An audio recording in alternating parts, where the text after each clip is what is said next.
ഇഷ്ടപ്പെട്ട കായിക ഇനത്തിന് വേണ്ടി ഒരുപാട് കാര്യങ്ങൾ ചെയ്യുന്ന ഒരുപാട് കായിക പ്രേമികളെ നമുക്ക് ഈ നാട്ടിൽ കാണാൻ സാധിക്കും. കൊച്ചി കടവന്ത്ര കലൂർ റോഡിൽ നമുക്ക് കാണാൻ സാധിച്ചത് ബാഡ്മിന്റണിന് വേണ്ടി സർവീസ് ചെയ്യാൻ വേണ്ടി അതൊരു 10-28 വർഷമായിട്ട് പഠിച്ച് ചെയ്ത് ഇപ്പൊ അത് തന്നെ ഒരു ജീവിതമാർഗമാക്കി മാറ്റിയ ബൈജനാണ്. ബൈജന നമസ്കാരം. നമസ്കാരം. എന്തുണ്ട് വിശേഷങ്ങളൊക്കെ? നല്ല വിശേഷം. ബൈജൻ ഓൾറെഡി ഇവിടെ വർക്കിലാണ്. ബൈജന ഒരുപാട് നേരം തുടങ്ങിയിട്ടാ? ഇല്ല, നമ്മളിപ്പോ തുടങ്ങിയിട്ട് ഇപ്പൊ ഒരു 5 മിനിറ്റ് ആയിട്ടുണ്ടാവും. അതുകൊണ്ടാണ് ബൈജൻ ഈ ബാഡ്മിന്റന്റെ ഒരു മേഖലയിലേക്ക് വന്നത്. ഞാനിപ്പോ എനിക്ക് തോന്നുന്നു ഞാനൊരു ബാഡ്മിന്റൺ തന്നെ ഒരുപാട് വർഷമായിട്ട് കളിക്കുന്ന ഒരാളാണ്. അപ്പൊ ഇതൊരു നല്ലൊരു ബിസിനസ് സംരംഭമാണെന്നുള്ളത് അറിഞ്ഞുകൊണ്ട് തന്നെയാണ് ഞാൻ ഇതിൻ്റെ അകത്തേക്ക് കൂടുതൽ ഇറങ്ങിത്തിരിക്കാൻ കാരണമായത്. കാരണം ഇതൊരു നല്ലൊരു വരുമാനം, അത്യാവശ്യം കുഴപ്പമില്ലാത്ത രീതിയിൽ നല്ല രീതിയിൽ വരുമാനം കിട്ടുന്ന ഒരു മേഖലയും കൂടിയാണ്. ഇതിപ്പോ ചേട്ടനിപ്പോ തുടങ്ങിയിട്ട് ഒരു 10-28 വർഷമായെന്നല്ലേ പറഞ്ഞേ? അതെ. അപ്പൊ ആ ഒരു കാലഘട്ടം നോക്കുവാണെങ്കിൽ നമ്മുടെ നാട്ടില് ബാഡ്മിന്റൺ അധികം ഫേമസ് അല്ലാത്തൊരു സമയമാണ്. ക്രിക്കറ്റും ഫുട്ബോളും തന്നെ ആൾക്കാരുടെ തലയിൽ അല്ലേ? ഇല്ലില്ല, അതൊരു കാലഘട്ടം വരെ ക്രിക്കറ്റും ഫുട്ബോളും നല്ലൊരു ഇത് തന്നെയായിരുന്നു. പിന്നെ ബാഡ്മിൻ്റൺ ആണ് ഇപ്പോൾ നല്ല രീതിയിൽ പോപ്പുലർ ആയിക്കൊണ്ടിരിക്കുന്നത്. കാരണം വെച്ചാൽ നിങ്ങൾക്ക് എടുത്താൽ തന്നെ അറിയാൻ പറ്റും. കാരണം ഇന്ത്യൻ മാർക്കറ്റിൽ ഇന്ത്യയിൽ ഏറ്റവും കൂടുതൽ സെയിൽ ചെയ്യപ്പെടുന്നത് ഇപ്പോൾ ബാഡ്മിൻ്റനും ക്രിക്കറ്റും ഇതൊക്കെയാണ്. ബാഡ്മിൻ്റനാണ് ഏറ്റവും കൂടുതൽ സെയിൽ ചെയ്യപ്പെടുന്നത്. കാരണം വെച്ചാൽ എല്ലാ ആൾക്കാരും ഇപ്പോൾ ഇത് ഒരു എക്സസൈസ് ആയിട്ട് തന്നെ കണ്ടിട്ട് തന്നെ ഇതിൻ്റെ അകത്തേക്ക് ഇറങ്ങുന്നതാണ്. കൊറോണ ശേഷമാണെങ്കിലും പോലും അങ്ങനെയാണ്. അപ്പോൾ നല്ല രീതിയിൽ ഒരുപാട് ടൂർണമെൻറ്റുകളൊക്കെ, ഇൻ്റർനാഷണൽ ടൂർണമെൻറ്റുകളൊക്കെ തന്നെ നമ്മുടെ പ്ലേയേഴ്സൊക്കെ വിന്നായപ്പോഴാണ് ബാഡ്മിൻ്റൺ ശരിക്കും നല്ല ക്ലിക്കാൻ തുടങ്ങിയത്. സിന്ധു, സൈന, അങ്ങനെയുള്ള ശ്രീകാന്ത്, വിഷ്ണു, ഇതൊക്കെ ആ രീതിയിൽ വന്നു കഴിഞ്ഞപ്പോൾ ബാഡ്മിൻ്റൺ നല്ല രീതിയിൽ ഇതായെന്നുള്ളതാണ്. നല്ല ഇതാണ്. ബാഡ്മിൻ്റണിലേക്ക് ഞാൻ വരുന്നത് സ്കൂൾ തലത്തിൽ തന്നെ കളിക്കുമായിരുന്നു. പക്ഷേ അത് വലിയ രീതിയിലായിരുന്നില്ല. പിന്നെ ഞാൻ കടവന്ത്രയിൽ ഒരു കോസ്മോ എന്ന് പറഞ്ഞിട്ടൊരു ബാഡ്മിൻ്റൺ കോർട്ടുണ്ട്. അപ്പോൾ അവിടെ ഞാൻ കളിക്കാൻ വേണ്ടി പോയി കഴിഞ്ഞപ്പോൾ അവിടെയുള്ള ഒരു ഇച്ചിരി ആത്മാർത്ഥത കൂടുതലാണല്ലോ ആദ്യം. അങ്ങനെ കളിക്കണ കണ്ടു കഴിഞ്ഞപ്പോൾ അതിനകത്തൊരു മനോജേട്ടൻ എന്ന് പറഞ്ഞിട്ട് ചേട്ടനാണ് എന്നെ എല്ലാ കോർട്ടുകളിലും കൊണ്ടുപോയി. പുള്ളിയാണ് എന്നെ ബാഡ്മിൻ്റണിലേക്ക് ഒരുപാട് സ്ഥലങ്ങളിലേക്ക് കൊണ്ടുപോയിട്ട് ബാഡ്മിൻ്റൺ പഠിപ്പിക്കാനും അത് കൊണ്ടുപോയി ടൂർണമെൻറ്റുകളിലും മറ്റുള്ള സ്ഥലങ്ങളൊക്കെ കൊണ്ടുപോകും. പുള്ളി സ്വന്തം കയ്യിൽ പൈസ കൊടുത്ത് പുള്ളി എന്നെ കൊണ്ടുപോകുമായിരുന്നു. അങ്ങനെ പിന്നെ അവിടെ നിന്നുള്ള കോർട്ടിൽ തന്നെയുള്ള ഒരു അനിൽ സാർ എന്ന് പറഞ്ഞാണ്ട് അന്നത്തെ ഒരു സമയമൊന്നും എനിക്ക് തോന്നുന്നത് ശരിക്കും പറഞ്ഞാൽ ഒരു ടീഷർട്ട് പോലും മേടിക്കാനും കാശില്ലാത്തൊരു സമയം. കാരണം കൂലിപ്പണിയായിട്ട് എൻ്റെ അപ്പച്ചൻ കൂലിപ്പണിയായിട്ടാണ് കിടക്കണം. അപ്പോൾ ആ ഒരു ലെവലിൽ നിന്ന് അവരെ ഒരുപാട് സഹായിച്ചിട്ടാണ് നമ്മൾ ഇന്ന് കാരണം എല്ലാ സാധനങ്ങളും തന്നിട്ട് ഷൂസ് മറ്റുള്ള സംഭവങ്ങളെല്ലാം. കാരണം ഇത് ഭയങ്കര എക്സ്പെൻസീവ് ആയിട്ടുള്ള ഒരു ഗെയിമാണ്. സാധാരണ ഒരാൾക്ക് പെട്ടെന്ന് ഇതിനകത്ത് ഇത് ചെയ്തു പോകാൻ പറ്റില്ല ആ ഒരു സമയത്ത്. ഇപ്പോഴാണ് പ്ലാസ്റ്റിക് ഷട്ടിലൊക്കെ വന്നിട്ട് എനിക്ക് കുറച്ച് വർഷമായി. പക്ഷെ എന്നാലും ഇച്ചിരി നല്ല രീതിയിൽ നമുക്ക് ചെയ്തു പോകാൻ തുടങ്ങിയത് ആൾക്കാരൊക്കെ ഇപ്പോഴാണ്. ഇപ്പൊ ഈ ഒരു മെഷീൻ തന്നെ ഒരുപാട് രൂപയുണ്ട്, അല്ലെങ്കിൽ ചെയ്യാൻ ഒരുപാട് സമയം വേണം അല്ലേ? അതെ. ചേട്ടനിപ്പോ എവിടെയാണ് പഠിച്ചത്? കാരണം ഇവിടെ ഇങ്ങനൊരു പഠിപ്പിക്കുന്ന സ്ഥലമുണ്ടോ അല്ലെങ്കിൽ ഇങ്ങനെയൊന്നും നമുക്ക് അറിയത്തില്ല. അത് നമ്മൾ എൻ്റെ സുഹൃത്ത് കാലടി സന്തോഷം എന്ന് പറഞ്ഞിട്ട് അവൻ ഇതിൻ്റെ ഒരു പ്രൊഫഷണൽ രീതിയിൽ തന്നെ ഇത് ചെയ്തു തുടങ്ങിയതാണ്.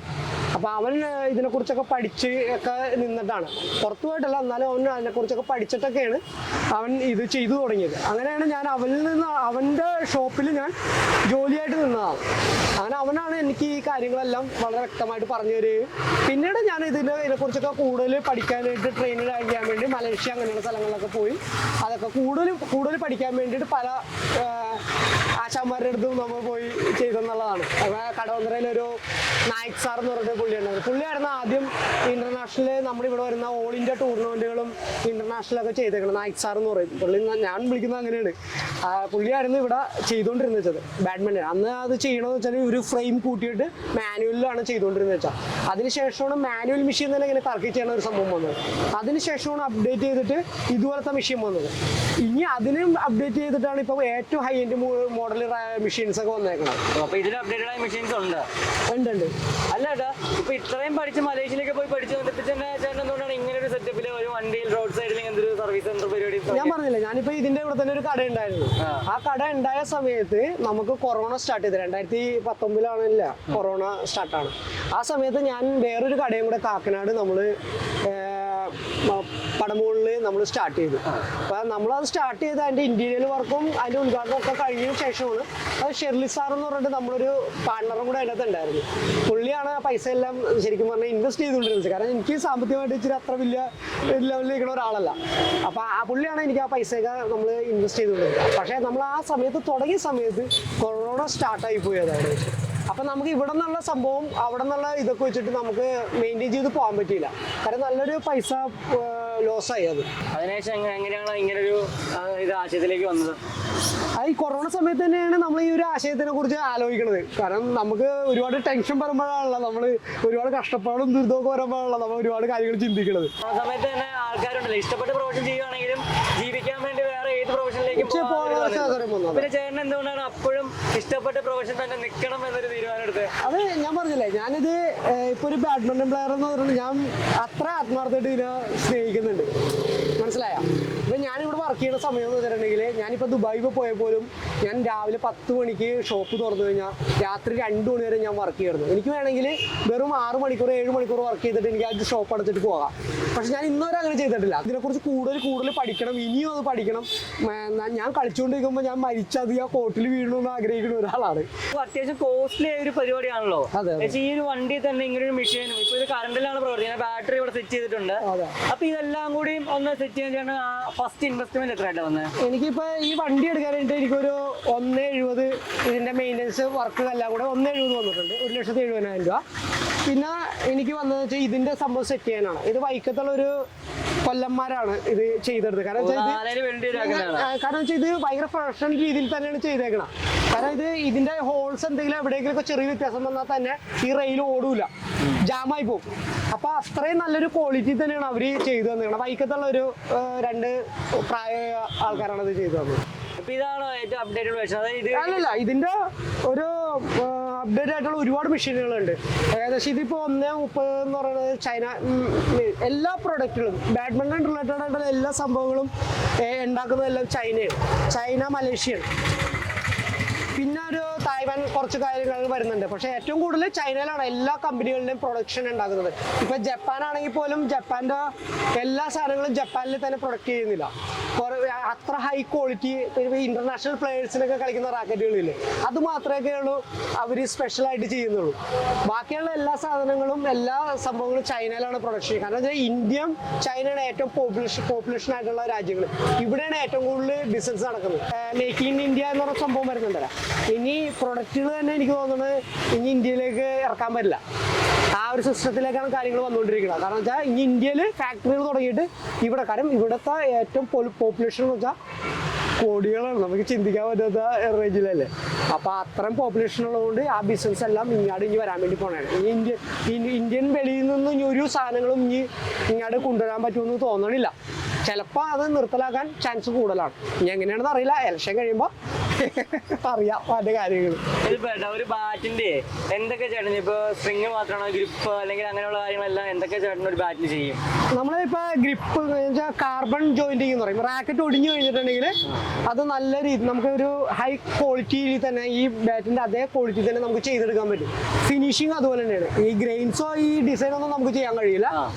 അല്ലാണ്ട് നമുക്ക് ഇതിന്റെ ഒരു നല്ല ഇതേ ഫിനിഷിങ്ങിന് നമുക്ക് ചെയ്തെടുക്കാൻ പറ്റും.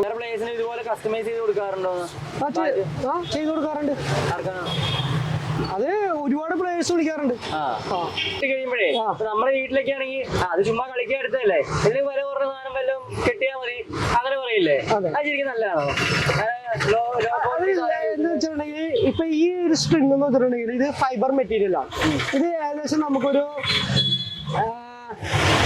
38-40 LBS നമുക്ക് വലിക്കാൻ പറ്റും. ഞാൻ പറഞ്ഞ മനസ്സിലായി? പ്രഷർ അതിന് കൊടുക്കാൻ കഴിയും. അപ്പൊ നമ്മൾ ഇപ്പൊ ഈ റാക്കറ്റ് ഇപ്പൊ കാർബൺ മെറ്റീരിയൽ ആണ്. ഇതിനകത്ത് നമുക്ക് ഒരു പരിധിക്കുള്ളിൽ പ്രഷർ കൊടുക്കാൻ പറ്റില്ല. അതുപോലെ തന്നെയാണ് സ്ട്രിങ്ങില്. നമ്മൾ സ്ട്രിങ് ടെൻഷൻ എന്തോരം കൂടുന്നു അതനുസരിച്ച് ഇതിന്റെ ലാസ്റ്റിങ് കുറഞ്ഞുകൊണ്ടിരിക്കും. അപ്പൊ നമ്മൾ ഇപ്പൊ കുറഞ്ഞ മെറ്റീരിയൽ സ്ട്രിങ്ങുകളുണ്ട്. അത് ചെയ്ത് കഴിഞ്ഞിട്ടുണ്ടെങ്കിൽ നമ്മളിപ്പോ 26 ചെയ്ത് കഴിഞ്ഞാൽ ചിലപ്പോൾ ഒരു ക്ലയന്റ് കൊണ്ടിട്ട് അത് കളിക്കുമ്പോൾ തന്നെ ചിലപ്പോൾ പൊട്ടിപ്പോകും. കാരണം അതിനുള്ള കപ്പാസിറ്റി ആ സ്ട്രിങ്ങിനില്ല. അതാണ് യോണെക്സിന്റെ ഒരു പ്രത്യേകത എന്താണെന്ന് വെച്ചിട്ടുണ്ടെങ്കിൽ ഇന്റർനാഷണൽ എല്ലാ സ്ട്രിങ്ങും ചെയ്യുന്നത് യോണെക്സിന്റെ സ്ട്രിങ്ങുകളാണ്. പിന്നെ ലീനിങ് ഇതെന്ന് വെച്ചാൽ ഈ 60 കനമൊക്കെ വ്യത്യാസം ഉണ്ടാവും. അപ്പൊ അതനുസരിച്ച് ഇത് ടൂർണമെന്റ് സ്ട്രിങ്ങുകളാവും. മനസ്സിലായ BC മാത്രമാണ് നോർമലി ആൾക്കാർ ഉപയോഗിക്കുന്ന സ്ട്രിങ്ങുകൾ. അത് ഇതിന് കനം കൂടുതലാണ്, തിക്കൻസ് കൂടുതലാണ്. അപ്പൊ ഈ ഇതിലുണ്ട് 0.70 mm ആണ് കനം വരുന്നത്. മറ്റേ 66 mm വരും. 66 mm എന്ന് പറയുമ്പോൾ കനം കുറവായി. അപ്പൊ അതെല്ലാം ടൂർണമെന്റ് കളിക്കുന്ന സ്ട്രിങ്ങുകളാണ്. അത് ഭയങ്കര പെട്ടെന്ന് ചിലപ്പോൾ നമ്മൾ ഇത്രയും ടെൻഷനിലൊക്കെ കളിക്കുമ്പോൾ ചിലപ്പോൾ ഒറ്റ ഗെയിമിൽ ചിലപ്പോൾ അത് ഒറ്റ സ്മാച്ച് ചിലപ്പോൾ പൊട്ടിപ്പോവും. ഞാൻ പറഞ്ഞത് അതുകൊണ്ടാണ് ഇന്റർനാഷണൽ പ്ലേയേഴ്സ് ഒക്കെ വരുമ്പോൾ ഒരു മിനിമം ഒരു 10 റാക്കറ്റൊക്കെ ഹൈ എൻഡ് മോഡൽ റാക്കറ്റുകൾ വെക്കുന്നതിനാണ്. ആ 10 റാക്കറ്റ് ഒരുപോലെ ആയിരിക്കും. ഈ ഗ്രിപ്പ്, ഈ റാക്കറ്റിന്റെ ടെൻഷൻ ഇതെല്ലാം സെയിം ആയിരിക്കും. അതിനകത്ത് ഒരു വ്യത്യാസം ഉണ്ടാവില്ല. ഒരു ബാറ്റ് ചെയ്യണമെങ്കിൽ സർവീസ് ചെയ്ത് എടുക്കുമ്പോൾ ചേട്ടൻ എത്ര രൂപ അതിൽ ചെലവ്, അതിൽ എത്ര രൂപ പ്രോഫിറ്റും കിട്ടുന്നുണ്ട്? നമുക്ക് ഞാൻ പറഞ്ഞില്ല, ഇപ്പൊ ഒരു ബാറ്റ് നമ്മൾ സ്ട്രിങ് ചെയ്യണ ഇതാണെങ്കിൽ നമുക്കൊരു 150 രൂപയൊക്കെ നമുക്ക് പ്രോഫിറ്റ് വരുന്നുണ്ട്. ഒരു റാക്കറ്റ് നമുക്ക് സെയിൽ ചെയ്യുമ്പോൾ നമുക്ക് ഇതിനകത്തൊരു ഏറ്റവും കുറഞ്ഞ റാക്കറ്റിൽ എങ്ങനെ വന്നാലും ഒരു 450 രൂപ, 500 രൂപ, 600 രൂപ ഡിഫറെന്റ് ആണ്. പല കമ്പനിയുടെയും പല രീതിയിലുള്ള അത്രയാണ് വരുന്നത്. അത്രേ വേണ്ടത് ഏറ്റവും കുറഞ്ഞ റാക്കറ്റുകളിലൊക്കെ. ഇതിപ്പോ ചേട്ടൻ എങ്ങനെ ഇവിടെ തന്നെ എപ്പോഴും ഈ വണ്ടി തന്നെ ഉള്ള സർവീസും കാര്യങ്ങളുള്ളതോ ഹോം ഡെലിവറി അങ്ങനെ എന്തെങ്കിലും ഉണ്ടോ? എല്ലാം ഉണ്ട്. നമ്മളിപ്പോ ഇന്ന് ഈ കഴിഞ്ഞ ദിവസം നമ്മൾ ഡെലിവറി ചെയ്ത ട്രിവാൻഡ്രത്തേക്കാണ്. അത് നമ്മള് കൊറിയർ ഇതിൽ നമ്മൾ ചെയ്ത് കൊടുക്കുന്നതാണ്. എല്ലാവർക്കും അങ്ങനെ തന്നെയാണ് ചെയ്യണം. അപ്പൊ ഈ പരിസരത്ത് ആർക്കെങ്കിലും ഹോം ഡെലിവറി വീട്ടിൽ വന്ന് സർവീസ് ചെയ്ത് തരണമെന്ന് വിചാരിക്കുകയാണെങ്കിൽ ചേട്ടനെ കോൺടാക്ട് ചെയ്താൽ മതി. അത് ഞാൻ പറഞ്ഞില്ല, ഞാൻ ആദ്യം തുടങ്ങി നിങ്ങളടുത്ത് പറഞ്ഞു, ഞാൻ ഒരിക്കലും ഇതൊരു ജോലിയായിട്ടല്ല കാണുന്നത്. ഇപ്പൊ എനിക്ക് ജോലി തുടങ്ങി 10 മണിക്ക് തുടങ്ങിയിട്ട് എനിക്കൊരു 7 മണിയാകുമ്പോൾ നിർത്തിയിട്ട് പോകാം. പക്ഷെ ഞാൻ അങ്ങനെയല്ല. എന്റെ ക്ലയൻസിനോട് ഞാൻ പറയുന്നത് വെച്ചാൽ നിങ്ങൾ അങ്ങനെ ഒരു കാര്യത്തിനെ കുറിച്ച് ടെൻഷൻ അടിക്കണ്ട. എനിക്ക് വരാൻ പറ്റുന്ന ദൂരം വരെ, മനസ്സിലായ? നിങ്ങൾ എത്ര രാത്രി വെളുപ്പിന് 3 മണിക്ക് ഈ സ്ട്രിങ് പൊട്ടിപ്പോയി അല്ലെങ്കിൽ റാക്കറ്റ് കിട്ടാനില്ലെന്ന് പറഞ്ഞു കഴിഞ്ഞാൽ വിളിച്ചു കഴിഞ്ഞാൽ ഞാനത് വന്ന് ചെയ്തു തരും. ഈ റാക്കറ്റ് എൻ്റെ അടുത്ത് എടുക്കാം, അയാൾ എൻ്റെ അടുത്ത് ചോദിക്കുമ്പോൾ ഞാനിത് സത്യസന്ധതയോടും അതിന്റെ കാര്യങ്ങൾ പറഞ്ഞു കൊടുത്തിട്ട് നമ്മളിത് ചെയ്യണം.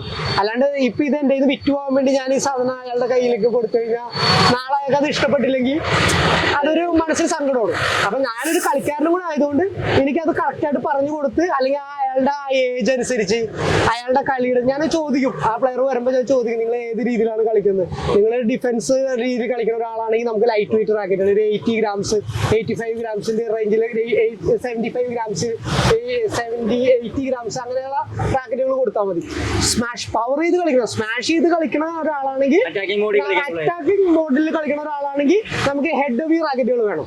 ഒരു 83 എബോയിലൊക്കെ പോകുന്ന റാക്കറ്റുകൾ വേണം. അത് തന്നെ ബാലൻസ്ഡ് ആയിട്ടുള്ള റാക്കറ്റുകളുണ്ട്. ഓരോ അതനുസരിച്ച് ഇത് ചെയ്യാൻ പറ്റുള്ളൂ. ഇതിപ്പോ ബാഡ്മിന്റൺ ക്രേസ് ആയിട്ടുള്ള ഒരുപാട് കുട്ടികൾ ഇപ്പൊ വന്നോണ്ടിരിക്കുകയാണല്ലോ. അങ്ങനെയുള്ള കുട്ടികൾക്ക് വേണ്ടി എന്താണ് അഡ്വൈസ് ആയിട്ട് കൊടുക്കാറുള്ളത്? ഇപ്പൊ പാരന്റ്സിന്റെയോ അല്ലെങ്കിൽ വേറെ ഏതെങ്കിലും സുഹൃത്തുക്കളുടെ ഒക്കെ ഇഷ്ടത്തിന് നമ്മൾ ഒരു കാര്യത്തിന് പോയിട്ട് ഇതിനകത്ത് കാര്യമില്ല. കാരണം ഈ ബാഡ്മിന്റൺ പഠിക്കാൻ വേണ്ടി പോകുന്ന സംഭവം എന്ന് പറഞ്ഞിട്ടുണ്ടെങ്കിൽ ഒരുപാട് എക്സസൈസും കാര്യങ്ങളൊക്കെ വരുന്നുണ്ട്. ഇത് ചെയ്ത് തുടങ്ങുമ്പോൾ തന്നെ കുട്ടികൾ ഇത് ഉപേക്ഷിച്ചിട്ട് പോകും. കാരണം ഇത് അത്രയും ഹാർഡായിട്ട് ചെയ്യിപ്പിക്കുന്ന സംഭവങ്ങളാണ്. ബാഡ്മിന്റൺ കോച്ച് പറഞ്ഞാണ്, നിങ്ങളൊരു 5 കിലോമീറ്റർ ഓടണമെന്ന് പറയുമ്പോൾ അയ്യോ എന്ന് പറഞ്ഞിട്ട് അപ്പൊ തന്നെ നിർത്തണുണ്ട്. സംഭവം മനസ്സിലായല്ലോ. 5 കിലോമീറ്റർ ഓടെന്ന് പറയുന്നത് നമ്മളൊരു 7 കിലോമീറ്റർ ഓടാനുള്ള മനസ്സ് കാണിച്ചെങ്കിൽ മാത്രമാണ് ഈ ഫീൽഡിൽ തന്നെ നമുക്ക് പിടിച്ചിരിക്കാൻ പറ്റുള്ളൂ. ബൈചേട്ടൻ്റെ കഥ നമ്മളൊരു ഓർഡിനറി കഥ അല്ലെങ്കിൽ സാധാരണ ഒരു കഥയല്ല. ഇതുപോലെ ആദ്യം പറഞ്ഞതുപോലെ തന്നെ കായിക പ്രേമികളുടെ കൂട്ടത്തിലെ ഒരു കനി തന്നെയാണ്, ഒരു സ്വർണ്ണ കനി തന്നെയാണ് ബൈചേട്ടൻ. ഇതുപോലുള്ള ഒരുപാട് പേര് നമ്മുടെ കൂട്ടത്തിലുണ്ട്. എല്ലാവരും കായിക ലോകത്തെ ഇനിയും ഉയരങ്ങളിലേക്ക് എത്തിക്കട്ടെ.